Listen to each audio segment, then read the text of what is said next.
The religion of Islam is something that Allah has given since Adam alayhi salam all the way to Muhammad sallallahu alayhi wasallam. It's the same religion. Inna dina indallahi al-Islam.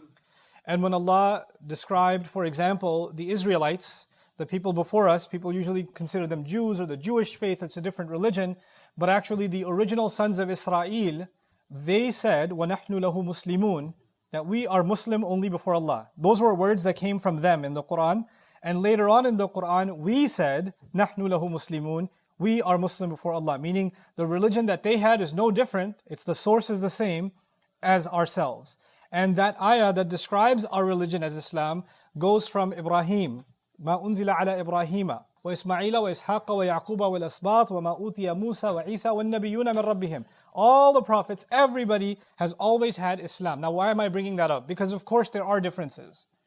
The Jewish law and the law even given to Musa alayhi salam is not the same as the Sharia given to Muhammad Rasulullah sallallahu alayhi wasallam. They don't have the 5 prayers like we have them. They don't have fasting on the days that we have. They don't have a lot of the rituals that we commit ourselves to. So there are differences too. So now there are 2 things. On the one hand, it's the same religion. On the other hand, there are differences also. So how do we understand that? Think of it this way. The base, the foundation of this faith is exactly the same. The roots are exactly the same. But that same one tree, one set of roots, one bark, but there are different branches. But each of those branches goes back to the same roots. Now, the thing is, if one branch cuts off, the tree doesn't die. Another branch cuts off, the tree doesn't die. How does a tree die if you attack the roots? The roots of all of these faiths is always the same.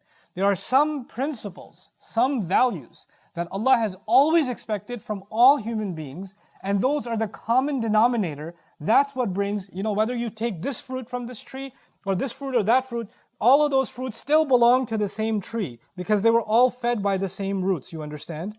So the problem happens when people look at this fruit and they compare it to this other fruit and say, oh, they're not the same. This one's a little more colored, this one's less colored, this one's gone old, this one's still fresh, etc. And they start arguing about these differences, while actually the first thing to understand is that they were both being fed from the same origin. So what is that common root that Allah Azza wa Jal gave? He describes it in different words, but basically it boils down to 2 things. Being honest and being grateful and being sincere to Allah, and then being good to humanity. It boils down to one of those 2 things. Do right by Allah, and you have to be sincere and humble before Allah, and you have to be grateful before Allah, and you have to admit mistakes before Allah. That's always been there in every single prophet's teaching. And you cannot do wrong by people. You cannot cheat people in business. You cannot mistreat children. You cannot mistreat parents. You have to take care of your neighbors. Do right by people. Those are the 2 pieces that have always been part of the root of this religion.